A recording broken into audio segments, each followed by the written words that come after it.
Hello, I'm Carol Cross, and I am the author of Love Santa Letters with Life Lessons from the North Pole. I'm in my house in the den that we converted into our Zoom room last year. And that my home is in Cary, North Carolina, which is part of the Research Triangle area around Raleigh. And thank you for watching.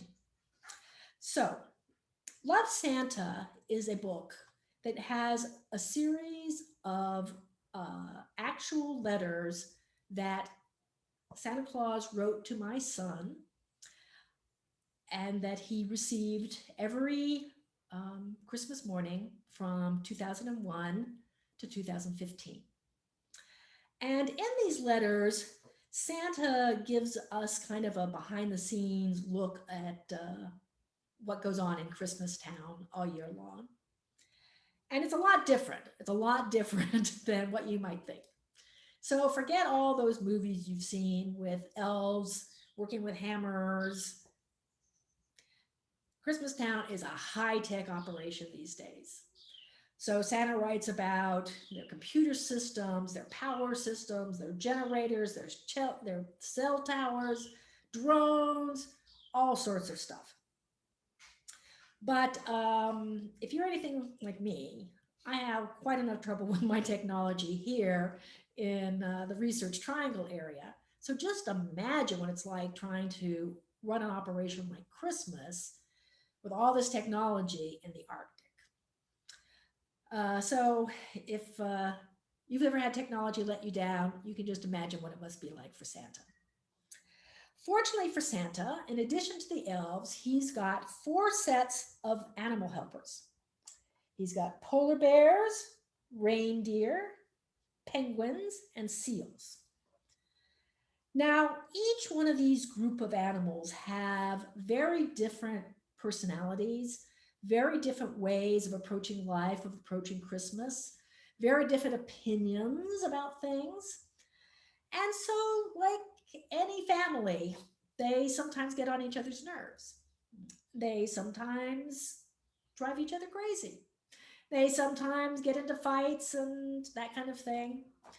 As Santa says, it's Christmas town, so everybody loves each other. They just don't always like each other all the time. However, the real life lessons from the letters are that every time that Christmas is in danger, or one of the animals is in danger, or there is some problem, the animals all overcome whatever stuff they've had with each other to come together to save Christmas. And they discover that having these differences make them a stronger team that are capable of just doing incredible things like Christmas. So I'm going to read you an excerpt from the letter of 2006, and this is Santa talking. He says, or he writes, I also had another problem on my mind. An elf named Angus is in charge of our power production. This year, he insisted our power usage had grown to the point that we needed to upgrade to a more powerful system. The main issue with that is that we would be without power for a week or two while replacing the old system with the new one. We were already behind because we lost at least a week of work this summer when we upgraded our computer systems. So I told Angus we would have to wait until next year for new generators. I know Angus is very conservative, so I figured we could scrape by for one more year without making the big switch. And I think we would have, except we've had worse weather lately than usual.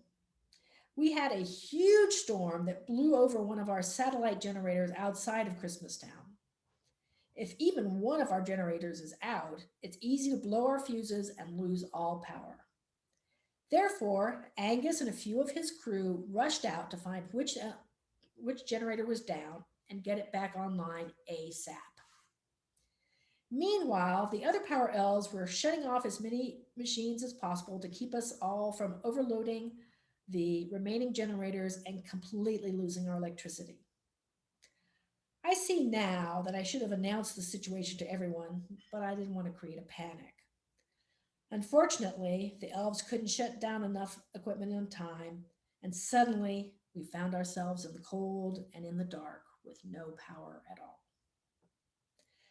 My first concern was for Angus and the other power elves working on the satellite generator. We have an electric transport system that allows our old fashioned open sleighs to glide over the snow, powered by an electric rail system buried beneath the ground to keep from freezing.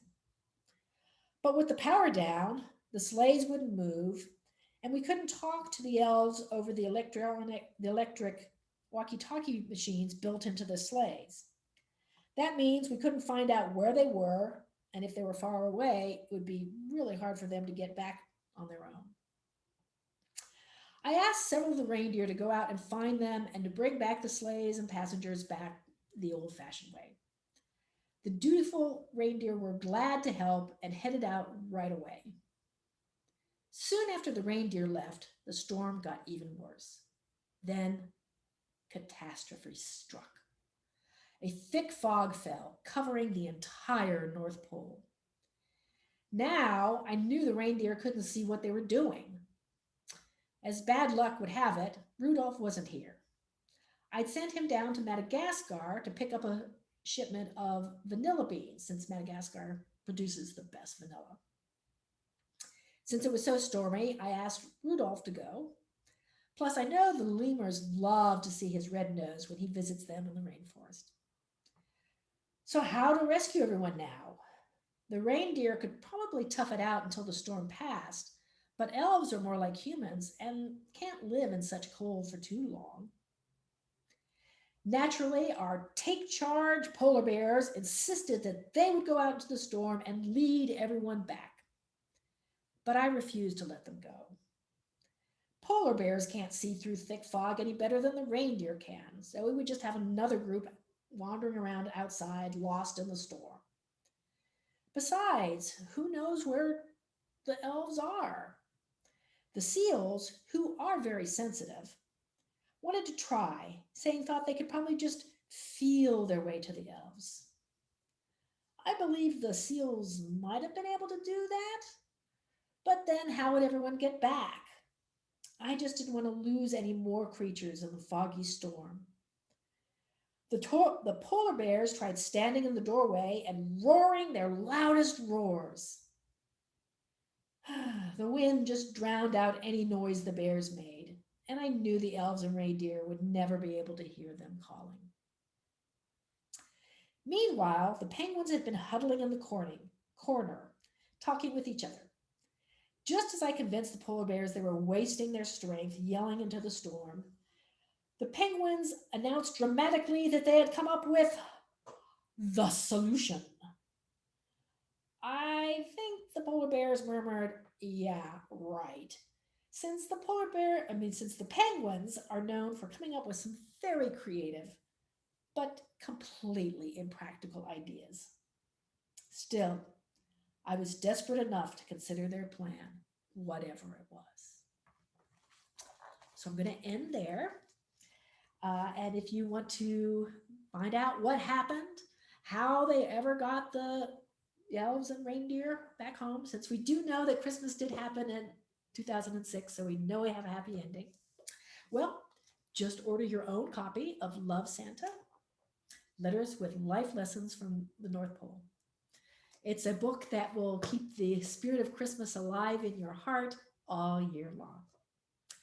So thank you for listening.